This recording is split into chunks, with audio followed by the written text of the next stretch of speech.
Queria convidar você a abrir a sua Bíblia no livro de Gênesis, capítulo de número 1. Bendito seja Deus. Quero te dizer que Deus está trabalhando na sua vida. A palavra que o Espírito Santo põe no meu coração, enquanto nós adorávamos a Deus, é que você tem que se entregar mais a Deus. E é interessante que eu estou falando, porque Deus está dizendo que Ele já tem falado isso para algumas pessoas. Ele só está mandando eu confirmar aquilo que Ele já tem te falado. Você precisa deixar de se envolver muito com as coisas deste mundo e se envolver mais com as coisas de Deus. Amém? Eu não sei se isso testifica com você, mas eu creio que sim.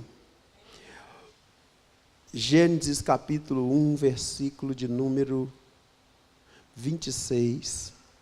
Quero falar aos queridos, a minha introdução e o meu tema será uma só coisa.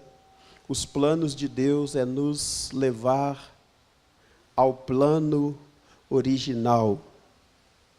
Os planos ou o plano de Deus é nos levar a este plano original. Eu quero e acredito que o que diz os Salmos 139, 18, quando o Senhor diz que antes que a gente existisse, Ele já tinha um plano para a gente, eu quero crer que tal revelação vem do primeiro Adão sem pecado. Se você que é inteligente, meditar, você vai ver. Versículo 26 de Gênesis 1, disse assim: também disse Deus, façamos o homem à nossa imagem, conforme a nossa semelhança. Tenha ele domínio sobre os peixes do mar, sobre as aves do céu, sobre os animais domésticos, sobre toda a terra e sobre todos os répteis que rastejam pela terra. Criou Deus, pois, o homem à sua imagem, a imagem de Deus o criou, homem e mulher os criou. Amém? Então, vejamos que quando nós podemos sentar, obrigado por honrar a Deus e a sua palavra, possamos ver, e quando eu digo possamos, é que nós possamos abrir bem a nossa mente para compreender os planos de Deus. E quando nós olhamos a palavra de Deus dizer que Deus criou a gente à sua imagem e semelhança, eu acredito de todo o meu coração que Deus nos criou com a natureza dele. A natureza humilde, a natureza benigna, a natureza de paz, a natureza de domínio próprio. Se você olhar para o que diz Gálatas capítulo 5, versículo 22, a Bíblia nos fala sobre este homem carnal, desde o versículo 18 até o versículo 21, a Bíblia nos fala sobre essa atitude, ou estas manifestações, né? E a Bíblia usa esse termo, a manifestação da carne. Mas quando a Bíblia nos fala do Espírito, a Bíblia usa frutos do Espírito. E a Bíblia nos diz, em Gálatas 5, 22, que os frutos do Espírito, eles são. Significa que o Espírito não tem fruto, ele é. E quando essa palavra Espírito, nós podemos entender. Nós vamos encontrar na Bíblia inteira, a Bíblia falar a nós sobre o Espírito de Deus. Quando nós lemos 1 Coríntios capítulo 9, a Bíblia diz que o olho não viu, o coração não sentiu, e o ouvido não ouviu as coisas que Deus preparou para aqueles que o amam. E eu gosto de dar uma definição sobre amar a Deus, que o verdadeiro amor a Deus é aquele que Deus fez por nós, entregando-se a si mesmo pelos nossos pecados. Então, em troca, seria nós trocarmos a nossa vida pela vida de Deus, trocarmos a nossa vontade pela vontade de Deus. Mas também o versículo 10 diz que estas coisas nós só podemos as entender pelo Espírito. Então, o homem, a primeira coisa que nós temos que pensar é que o homem nunca foi criado para viver na carne, o homem nunca foi criado para viver na natureza pecaminosa. Quando a palavra de Deus chama Deus de santo, a palavra de Deus está dizendo que Deus não se mistura. E é verdade para te afirmar, na mesma palavra de Deus, que Tiago, capítulo 1, versículo 12, disse que bem-aventurado é o varão que suporta a provação, que depois de aprovado receberá a coroa da vida. O versículo 13 diz, ninguém sendo tentado, diga de Deus sou tentado, porque Deus não pode ser tentado pelo mal e a ninguém tenta. Logo, a palavra de Deus, então, está nos dizendo que este Deus santo, este Deus que só tem uma natureza, quantas? Uma natureza. E quando a palavra de Deus nos diz que Deus criou a gente à sua imagem, eu tenho falado muito sobre plano, e eu tenho falado porque Deus tem me falado para este próximo tempo sobre plano e governo. Porque uma coisa é, você pode fazer um monte de coisa para Deus, e uma outra coisa muito diferente, aí eu poderia dizer uma coisa muito profunda, uma coisa é uma coisa e outra coisa é outra coisa, e uma outra coisa muito profunda é Deus governar você. Uma outra coisa muito profunda é você substituir a sua vontade pela vontade de Deus. Uma outra coisa muito profunda é você viver uma vida de substituição. Este é um plano de Deus. Plano de Deus, para nós voltarmos a ser este homem, a imagem e semelhança de Deus, você vai ter que escolher substituir. Para entrar no próximo passo, então, da minha introdução, eu quero te dizer, em primeiro ponto, que nós já nascemos depois da queda do homem. E tudo que aprendemos até aqui foi com os homens que aprendemos. E eu vejo que já estamos tão acostumados com o nosso modo de viver, que não queremos aprender com Deus o que Ele quer nos ensinar. Faz sentido para você isso? Você, ao investir na sua vida espiritual, e quando eu falo de investir na sua vida espiritual, eu tenho descoberto que um dos maiores sentidos de investir na nossa vida espiritual, diga assim, um dos maiores sentidos de investir na vida espiritual, é negar a minha vontade. Quando você nega a sua vontade, você vai ver que guerra que você entra nela. A guerra começa quando você queria fazer algo e você, ao conhecer Deus e a vontade dele, você substitui. Pastor, como eu poderia ser um crente que vivo em espírito e em verdade? Substitui sua vontade pela vontade de Deus.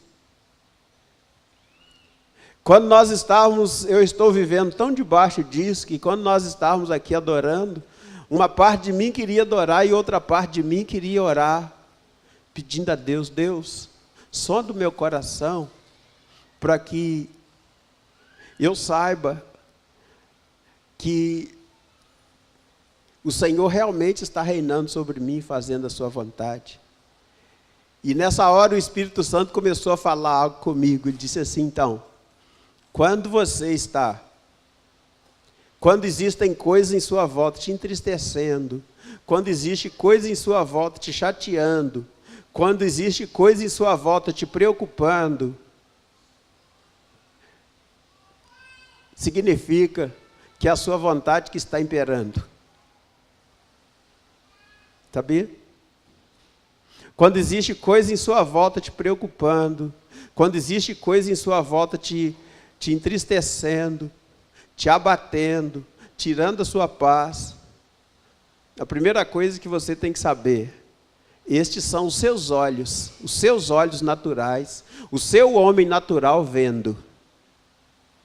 Agora, você sabia que uma das coisas que eu tenho entendido de Deus é que quando eu substituo a minha vontade pela vontade de Deus, Deus começa a me fazer a ver com os olhos dele. Deus começa a te fazer ver com os olhos dele. E quando você vê com os olhos de Deus, você vê solução em tudo. Você vê saída em tudo. Então, a grande verdade sobre a vida, e uma outra verdade sobre as nossas vidas, aí eu estou falando de sermos homens, e as nossas preocupações, as nossas agitações, as nossas tristezas, até mesmo as nossas dúvidas, a nossa incerteza sobre o dia de amanhã, é que existe alguém governando sobre nós que não é Deus, somos nós. Por isso que eu estou te explicando que eu tenho descoberto em Deus que um dos maiores sentidos de edificar a minha vida espiritualmente falando é substituindo o que eu quero por aquilo que Deus quer. Você passará a viver num outro mundo. Então, quando eu estou te dizendo que o plano principal de Deus é nos voltar ao projeto original, como você pega um projeto que está adulterado, comprometido, e você consegue então voltar ao projeto original? Vamos pensar que, por exemplo, tal pessoa tenha realmente feito um projeto, ela já tenha gastado muito dinheiro, ela já tenha envolvido muitas pessoas, feito promessas, né? Porque tal projeto, vamos supor que o projeto seja uma construção de uma cidade, existem tantas empresas já esperando que aquele projeto dê certo, e todo mundo fica ali pensando: rapaz, vou ganhar X. Mas de repente alguém disse: esse projeto está errado. Nós vamos construir um projeto original. E o projeto original vai gastar 50% menos. Então, no mínimo, 50% daquele orçamento será cortado. Mas quando se trata de nós, eu fico observando, né, primeiramente a minha vida mesmo. Melhor vida para bisbilhotar é a minha e a sua. Você é o bisbilhota sua e eu a minha. Você olha para a sua vida e eu olho para a minha vida. Você faz uma análise da sua vida e eu faço da minha. Geralmente nós queremos fazer da vida dos outros, né? Faz isso não. Você nunca vai encontrar solução se você ficar olhando para o lado, preocupado com o que os outros estão fazendo. Preocupe com o que você está fazendo. Então, esse projeto original de Deus é possível, assim como eu te disse que nós já nascemos depois da queda, e tudo que nós temos aprendido, nós aprendemos com os homens. E é possível que nós não estamos dispostos a aprender com Deus aquilo que Ele quer nos ensinar, ou seja, nos voltar ao projeto original, a sermos quem Deus nos criou para ser. Então, nós, tirando uma conclusão disto, Você já está acostumado com a sua vidinha. A única forma de você saber que existe um outro jeito de viver é você buscar Deus. É você construir a sua vida pessoal com Deus. Você, sinceramente, me permita, põe amor nas minhas palavras, considera o que eu vou te falar, mas eu vou te falar uma verdade. Se você não é mentiroso, você ama a verdade. Se você for mentiroso, você vai gostar do que eu vou falar, não. Me permita te dizer, cada um de nós que estamos vivendo a nossa vida, nós estamos vivendo uma vida de miséria. Porque se você pensar que algum bem que você possui é riqueza, a Bíblia diz que não é. A Bíblia diz que se as suas riquezas aumentarem, não coloque nela o coração. Quando Jesus nos fala sobre ajuntar alguma coisa, ele diz para a gente ajuntar no céu. Quando Timóteo, 1 Timóteo capítulo 6, versículo 17 em diante, o apóstolo Paulo disse para Timóteo, para falar para aquele povo da igreja, fala para os ricos daí, para que eles não coloquem o coração deles nas riquezas, nem nas incertezas das coisas desta vida, mas em Deus. Então, se você achar que bens materiais é alguma riqueza para você, não é.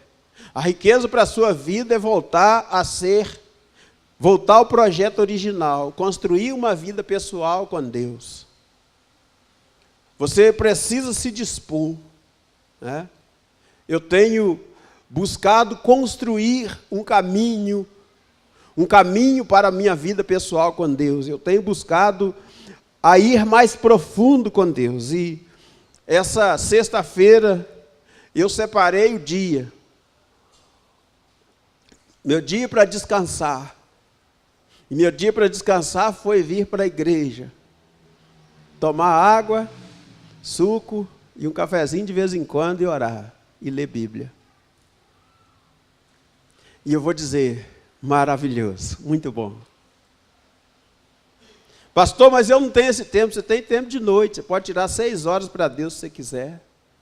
Você tem tempo para ficar na televisão 3 horas, 4 horas no WhatsApp. Por que você não tem tempo para Deus? Está vivendo vida de miséria. Quem falou que você não tem tempo? Você não tem tempo para viver no espírito, para a carne. Você tem? Não, pastor, você está pegando pesado com a gente. Mas é verdade ou não é? É verdade. Então, para que não vão falar mentira em cima do altar? Não pode. Então, a grande verdade é que nós não queremos aprender com Deus. E nós vamos viver uma vida aqui, irmãos, rasgando o verbo. A vida na terra vai se tornar cada dia pior, mais insegura. Não, pastor, vai melhorar. Não vai não. A Bíblia não mente, a Bíblia fala a verdade. A Bíblia diz que nos últimos tempos, os homens se tornarão mais gananciosos, a violência vai aumentar, por se multiplicar a maldade, a essência de muitos vai esfriar, muitos vão se desviar. E Deus já tem falado, pastor, eu não creio, Deus já tem falado, eu vou levantar uma igreja de dentro da igreja, uma igreja que anda no meu fundamento. Sabe o que significa a palavra fundamento? É aquilo que realmente tem sustentabilidade. Eu vou levantar uma igreja como a igreja primitiva.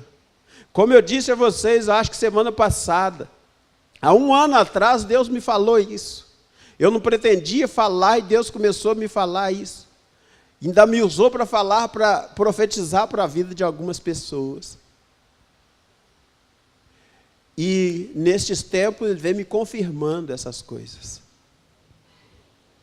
Então deixa eu te explicar algo. Deixa eu colocar o seu pé no chão. Pastor, mas eu sou novinho na fé, então. Você tem o maior privilégio de não aprender nenhuma mania de crente carnal. Você tem o privilégio de ouvir do forno quentinho, de pegar do forno quentinho, se não aprender. Pastor, eu quero então ficar perto do Senhor para aprender a ser discipulado. Pode vir, ué. Quer marcar um discipulado comigo? Eu vou te discipular no Senhor. Vou te ensinar. Tudo que eu estou aprendendo com o Espírito Santo, eu vou te ensinar. Para você não aprender mania com ninguém, porque pelo fato de nós estarmos dentro da igreja, tem um monte de gente dentro da igreja desviado. Desviado do plano de Deus. Você é um crente, mas você vive fazendo o que você quer. Você está desviado. Você só não bebe, não fuma, não rouba, mas isso não quer dizer nada. Essa é a verdade. Se você quiser saber os planos de Deus para a sua vida, eu sendo um pastor, e olha, irmãos, a minha vida nunca me pertenceu. Sendo eu um pastor, eu estava desviado de muita coisa que Deus queria que eu fizesse. E neste último tempo, né, eu acho que a palavra mais correta, né, para isso, tem uma palavra em inglês que eu gosto muito, chamada shape, que significa prensar. Deus começa a te espremer e tirar de você aquilo que não pertence a Ele. E Deus só vai fazer isso com a sua vida se você quiser. Se você não quiser, quando você olha para Mateus capítulo 7, a Bíblia diz assim, o caminho que conduz à salvação, ele é estreito. E a Bíblia não diz assim, são muitos que o encontram. Não, a Bíblia diz, são poucos. São poucos que o encontram. Então significa que o tempo futuro vai se estreitar. E nós só vamos sobreviver, irmãos, se nós estivermos dispostos a substituir nossa vontade. É simples. Deus não está te pedindo nada que você não consiga fazer. Deus não vai te colocar para andar, talvez, se é que eu estou em alguma velocidade, mas talvez eu esteja. Deus não vai te colocar para andar na minha velocidade, mas Ele vai ditar a velocidade que você consegue andar, e Ele vai te dizer, não pare. Ah, mas agora eu já não. O reino de Deus, a Bíblia chama ele de eterno. Não existe parada. Quando você diz, eu vou tirar férias, você toma distância para pular mais longe, entendeu? Mas você não para. Então vamos lá.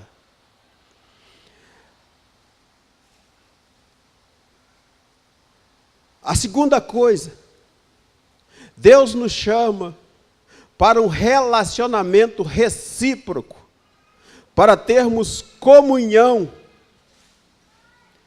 que está ligado à mesma palavra compromisso, que está ligado à mesma palavra comprometimento com Ele e o seu reino. Ah, pastor, é porque Deus precisava de nós, sem a gente Ele não ia conseguir fazer nada. Não, deixa eu te explicar. Privilégio nosso, irmãos. Deus incluía a gente nos planos dele. Privilégio nosso. Quem falou que Deus precisa de mim ou de você? E nós achamos, né, em algum dado momento da vida, que estamos fazendo alguma coisa assim, que se nós não estivermos lá, nada vai acontecer. Eu queria que você abrisse a sua Bíblia também em Lucas. Lucas capítulo 14, versículo 15.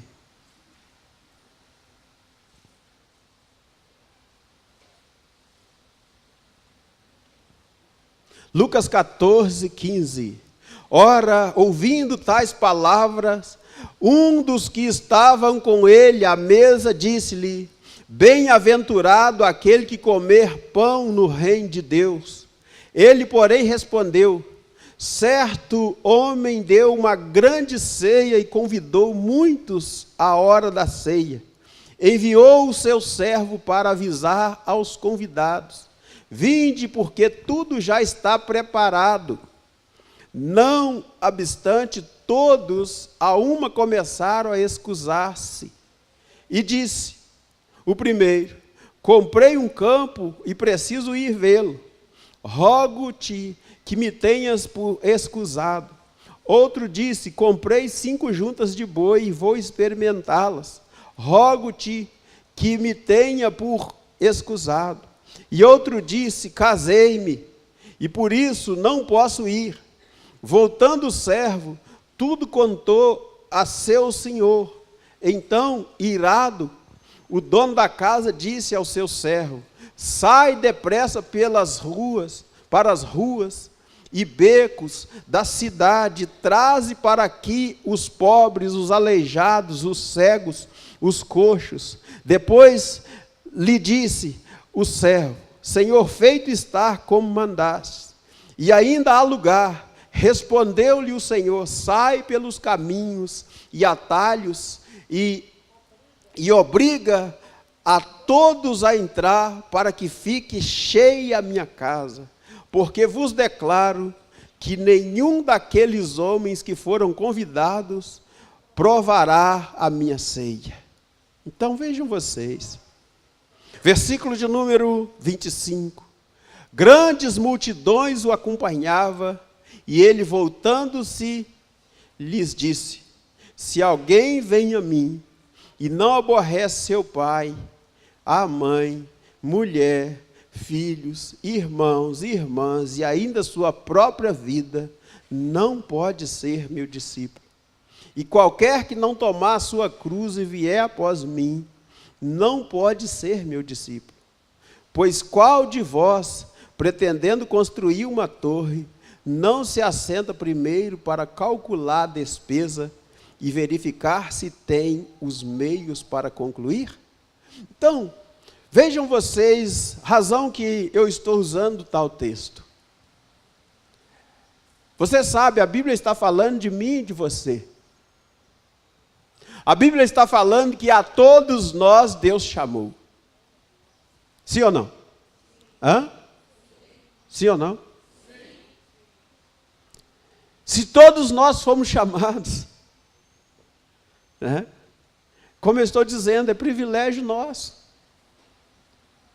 Deus escolheu, na sua infinita bondade, no seu infinito amor, na sua, meu Deus, na sua infinita generosidade, na sua infinita graça, sei lá, vai colocando aí adjetivos a Deus, depois a gente termina. Ele nos permitiu fazer parte da família dele, do reino dele. Se você pensar qualquer coisa, você está pensando uma irrealidade, ou seja, uma inverdade. Porque é privilégio meu e seu. Privilégio meu e seu, você não sabe tudo que eu sei até agora. Nem depois de 1 minuto daqui eu não sei muita coisa.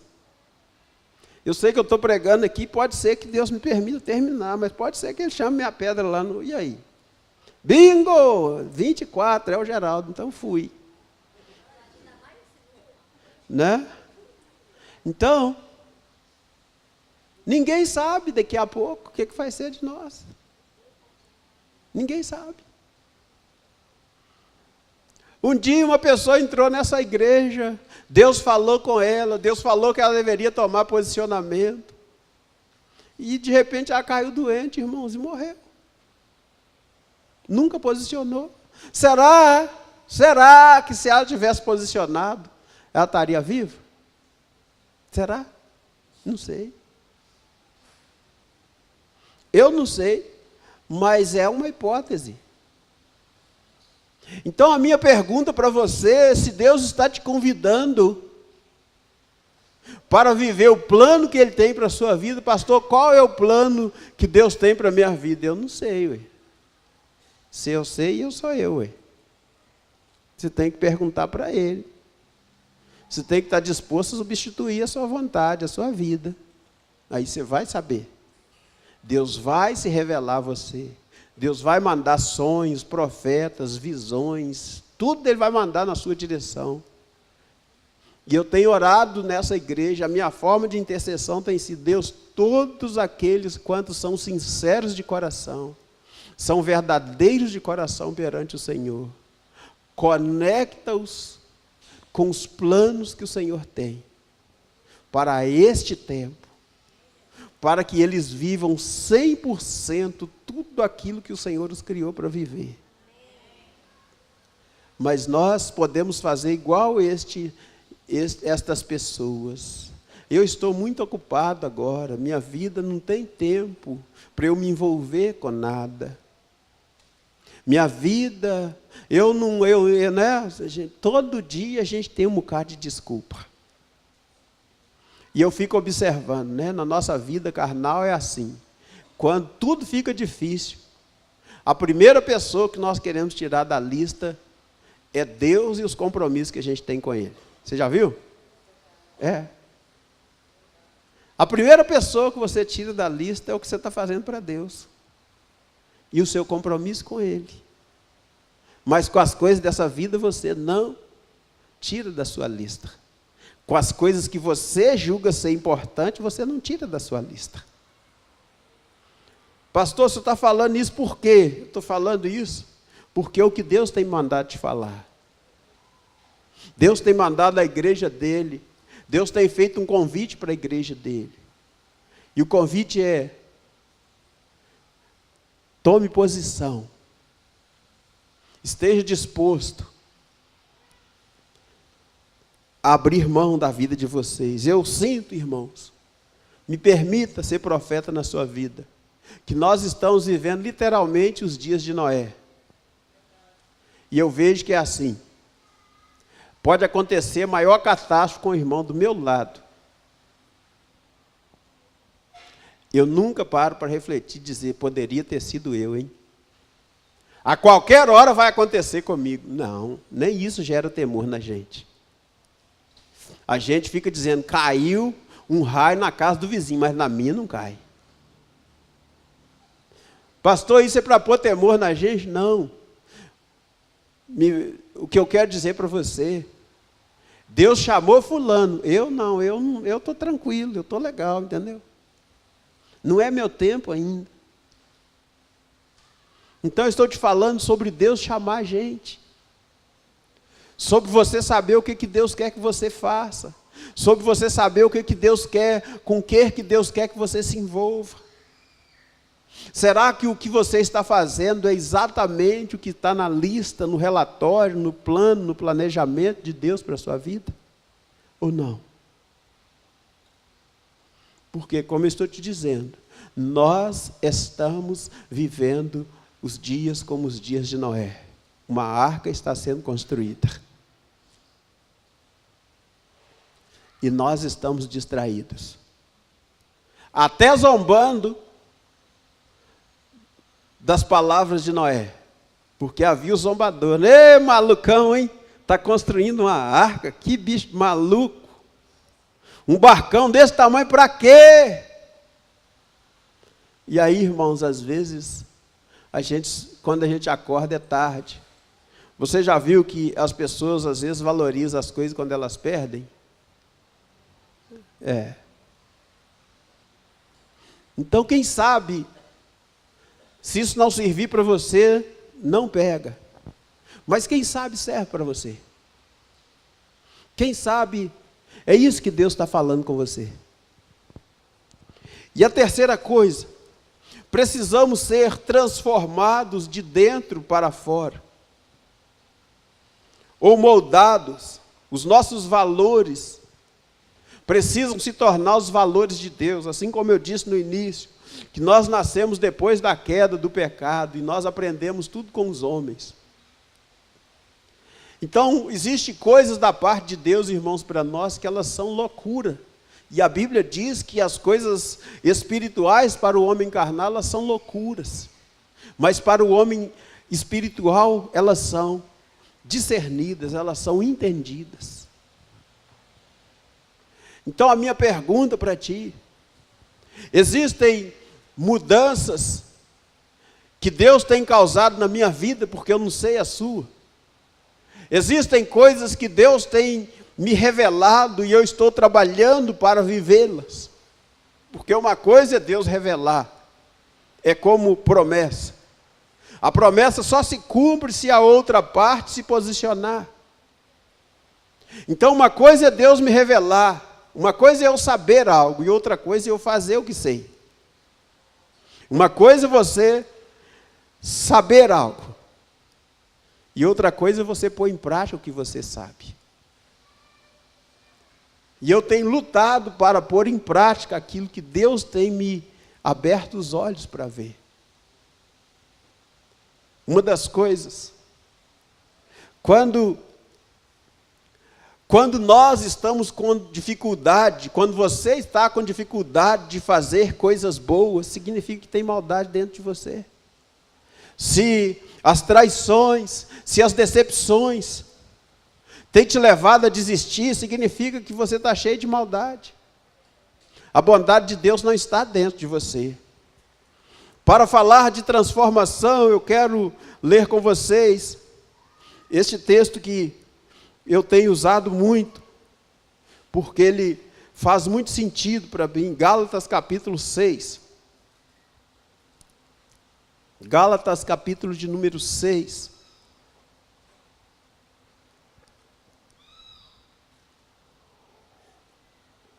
Versículo 6 também. Mas aquele que está sendo instruído na palavra, faça participante de todas as coisas boas, aquele que o instruiu. Não vos enganeis, de Deus não se zomba, pois aquilo que o homem semear, isso também ceifará, porque o que semeia para a sua carne, diga assim, vontade, da carne colherá corrupção, mas o que semeia para o Espírito, do Espírito colherá a vida eterna. E não nos cansemos de fazer o bem, porque a seu tempo ceifaremos, se não tivermos desfalecido. Então, o que eu acredito, queridos? Que essa transformação de Deus na nossa vida. Eu gosto muito desse texto, não nos canseis de fazer o bem. A gente ser bom ou fazer o bem nesse tempo, nessa vida, às vezes você se sente um bocaió, né? Você é o único bobo da corte da pedaço. Mas sabe quando você pensa assim? É porque você está cheio de maldade ainda, está precisando de purificação. Porque de fato, nos dias que nós vivemos, é comum as pessoas serem mal, isso é normal. Nós estamos acostumados a conviver com a maldade. Quem falou? Nós estamos acostumados a revidar na mesma moeda. Romanos capítulo 12 diz que nós devemos pagar o mal com o bem. Nós podemos, por causa da nossa maldade, criar um partido, né? Um grupinho de pessoas que nós gostamos de andar. Esses dias, enquanto eu orava, Deus estava trazendo isso no meu coração. Você deveria treinar a amar exatamente as pessoas que você tem dificuldade de amar. Amar mesmo, de verdade. Amar. Porque a sua transformação, a transformação que você vai causar na vida de uma pessoa, é exatamente fazendo o oposto do que você normalmente faria. Por isso eu estou te falando dessa transformação de dentro para fora. Quando é que você vai saber que Deus está tendo a oportunidade de trabalhar na sua vida? Quando você estiver vivendo numa contramão do que você quer. Quando você estiver desejando fazer alguma coisa, mas você vai buscar força em Deus e faz o oposto.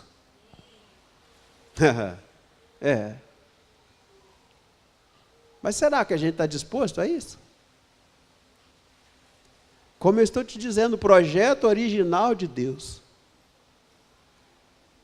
O projeto original de Deus.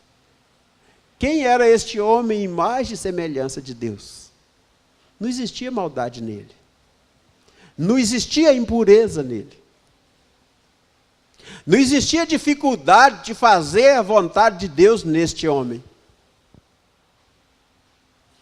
E o homem pecador trouxe tudo isso à tona. Então vamos lá. Duas coisas, aliás, uma coisa mais. Efésios capítulo de número 1 e versículo 20.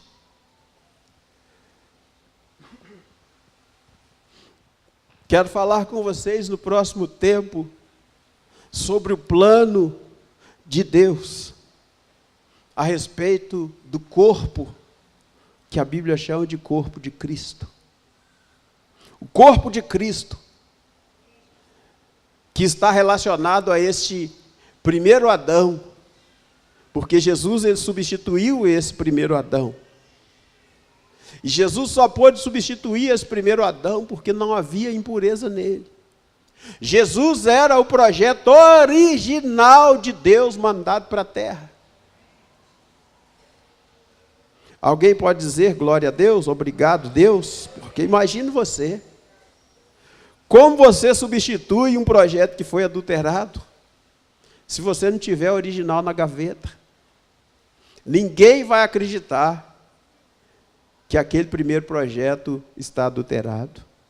Mas quando você começa a comparar, você vai encontrar, assim como eu, e nós vamos, no próximo tempo, discorrer acerca de Jesus e as suas características. Que ele era um Deus encarnado na terra. Por que eu dou sorriso? Porque essa revelação é muito profunda para mim. Então, o versículo de número 20 de Efésios 1, disse assim, o qual, será que é isso mesmo? Isso mesmo. O qual exerceu ele em Cristo, ressuscitando-o dentre os mortos, e fazendo-o sentar à direita nos lugares celestiais, acima de todo principado e potestade e poder e domínio e de todo nome que se possa referir, não só no presente século, mas também no vindouro. E pôs todas as coisas debaixo dos pés, e para ser o cabeça sobre todas as coisas, o deu à igreja, a qual é o seu corpo, a plenitude daquele que a tudo enche em todas as coisas. Então eu quero falar com vocês no próximo tempo sobre essas duas alusões. Jesus o cabeça e a igreja o corpo. Por que que dentro de uma igreja não deveria, irmãos, haver problemas? Se a igreja decidisse viver uma vida substituída pela vontade de Deus. Por que que você tem problemas de relacionamento? Porque você e eu, nós não vivemos uma vida substituída. A vontade de Deus não governa sobre nós. Ou talvez Deus nos governe em algumas áreas, em outras não.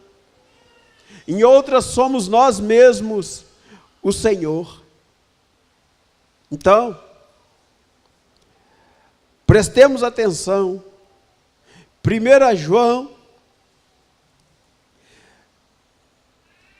João disse a nós uma coisa que pode nos ajudar a pensar, que é esse mundo dos homens, este mundo terreno, esse sistema construído pelos homens.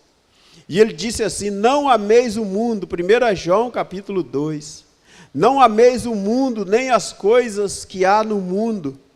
Se alguém amar o mundo, o amor do Pai não está nele.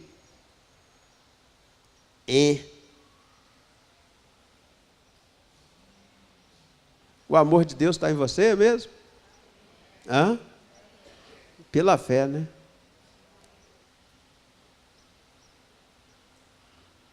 Pela fé.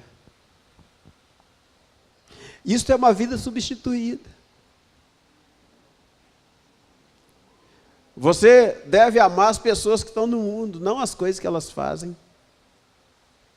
Não desejar as coisas que elas fazem, é isso que o texto quer nos dizer, é muito claro o texto. Porque tudo que há no mundo, a concupiscência da carne, a concupiscência dos olhos, a soberba da vida, não procede do Pai, mas procede do mundo. Ora, o mundo passa, bem como sua concupiscência. Aquele, porém, que faz a vontade de permanece eternamente. Vida substituída.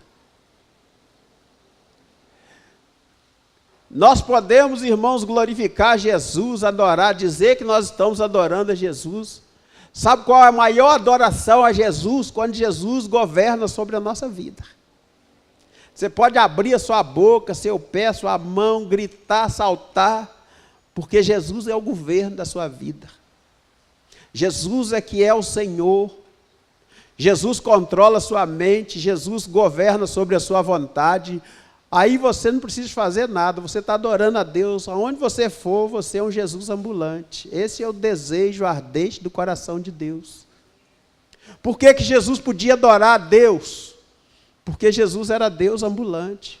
Quando Jesus dizia qualquer coisa, dizia assim, olha, minha comida é fazer a vontade do Pai que me enviou. Tudo que eu faço porque o Pai me mandou fazer. Então, eu queria que você pensasse. Qual é o maior milagre, pastor, para acontecer? Por que que você não vive uma vida maravilhosa na terra? Por causa de quem te governa. Você vive a sua própria vida. Por que que a gente não é feliz na terra? Primeiro, nós queremos que as coisas aconteçam do nosso jeito. Um dia eu pensava, né, e não é você não, eu pensava sobre como a igreja de Deus tinha que ser, eu pensava. E eu era muito infeliz. Muito infeliz.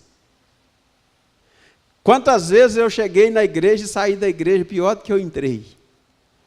Porque eu vi tanta coisa, tanta atitude esquisita. Mas eu pensava que a igreja tinha que ser como eu achava. Um dia eu substituí isso. Eu disse assim, Deus, o Senhor é Deus Todo-Poderoso, não é impossível para ti. O Senhor pode dar a forma que o Senhor quiser na sua igreja. Eu só vou ser mais um lá. Passei a ser uma pessoa feliz. O que você faz ou deixa de fazer, Deus está te vendo. É você e Deus, azar seu. Ah, eu não quero, problema seu. Ah, eu não vou, problema seu também. Ah, eu não vou, problema seu, você está desonrando a Deus, não é eu que você serve, é Ele. Seu compromisso é com Ele. O que é que eu tenho com a sua vida? A única coisa que eu tenho com a sua vida é amar a sua vida e falar para você a verdade. Se você quiser ouvir, bem, se você não quiser, amém.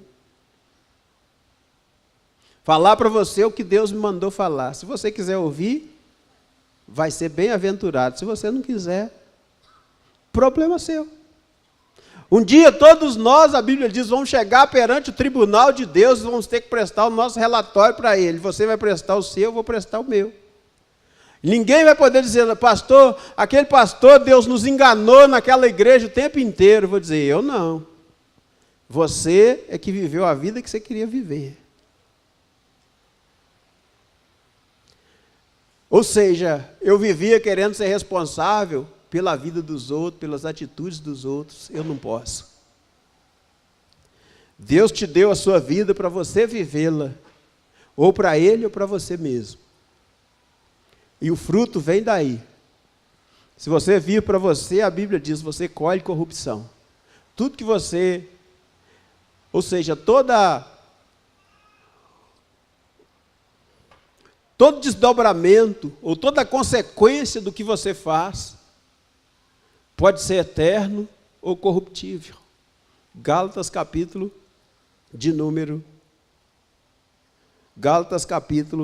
6, 9.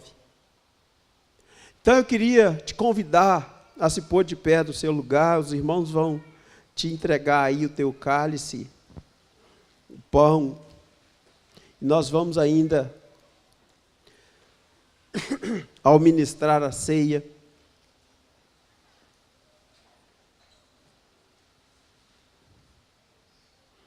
fazer declarações que glorificam o nome de Jesus.